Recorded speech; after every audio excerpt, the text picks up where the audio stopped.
ये संवैधानिक दृष्टिकोण से गलत है और इनको उन्होंने सेटिसाइड किया। मुख्य न्यायाधीश की बेंच ने यही फैसला सुनाया कि जो दो नए कानून है वो संविधान सम्मत नहीं है, आर्टिकल 14-16 को वायलेट करती है और वो जो 50% सीलिंग लिमिट है जो सुप्रीम कोर्ट ने तय किया था उसको भी वायलेट करती है।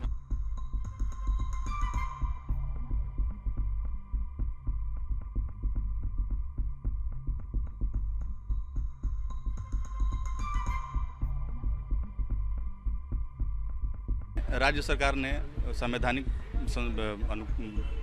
नियमों को तोड़ मरोड़ करके 49.5 से बढ़ा के 65% कर दिया था शिक्षण संस्थानों में नामांकन में और पद सरकारी सेवाओं में सब के लिए। तो उसको इस पर बहस हुआ था, जिसको आज जजमेंट रिजर्व किया गया था। आज जजमेंट पर था केस। जजमेंट में ऑनरेबल डिवीजन बेंच, जिसको अध्यक्षता कर रहे थे ऑनरेबल चीफ जस्टिस के विनोद चंद्रन जी और हरीश कुमार सर थे उसमें, उनका ये हुआ कि भाई ये दोनों नोटिफिकेशन ये संवैधानिक दृष्टिकोण से गलत है और इनको उन्होंने सेटिसाइड किया, ये कहते हुए कि ये दोनों नोटिफिकेशन आर्टिकल 14, 15 और 21 के अगेंस्ट है।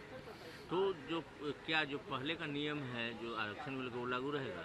जी, पहले का नियम वही रहेगा, बिकॉज 1992 में इंदिरा साहनी के केस में कहा गया था कि भाई आरक्षण 50% से एवं नहीं जाएगा और उसी के आधार पर अब तक वो चला आ रहा था। फिर रिसेंटली 2021 में मराठा आरक्षण के केस में सुप्रीम कोर्ट ने फुल स्टॉप लगा दिया था कि कोई भी राज्य सरकार 50% के ऊपर कोई आरक्षण देगी नहीं।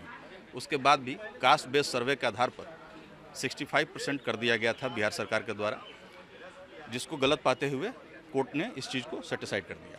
जो राज्य सरकार ने नई 2 कानून लाई थी, शिक्षण संस्थानों और रोजगार संस्थानों में 49.5% जो आरक्षण सीमा थी राज्य में पहले, उसको बढ़ाकर 65% की गई।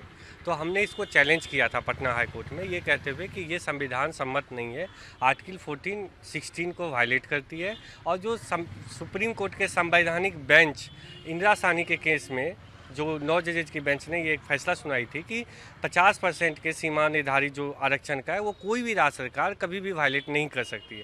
रिसेंटली 2021 में लक्ष्मण राव पाटिल केस में फिर से ये अपील किया गया, फुल स्टॉप किया गया यहाँ तक कि कोई भी राज्य सरकार 50% के सीमा को आरक्षण का नहीं बढ़ा सकती है। इसके बावजूद भी राज्य सरकार ने 2 नए कानून लाया, आरक्षण की सीमा बढ़ाई, जिसको हमने चैलेंज किया और यही ग्राउंड लिया कि आर्टिकल 14-16 का वायलेट करती है और 50% जो सीलिंग लिमिट सुप्रीम कोर्ट ने फिक्स किया था उसको भी ब्रीच कर रहा है। आज फैसले में भी मुख्य न्यायाधीश की बेंच ने यही फैसला सुनाया कि जो 2 नए कानून है वो संविधान सम्मत नहीं है, आर्टिकल 14-16 को वायलेट करती है और वो जो 50% सीलिंग लिमिट है जो सुप्रीम कोर्ट ने तय किया था उसको भी वायलेट करती है। मुख्यमंत्री नीतीश कुमार के नेतृत्व में तत्कालीन महागठबंधन सरकार ने जाति आधारित सर्वे की रिपोर्ट के आधार पर ओबीसी, ईबीसी, दलित और आदिवासियों का आरक्षण बढ़ाकर 65। हाईकोर्ट का बिल्कुल उलट फैसला आया है।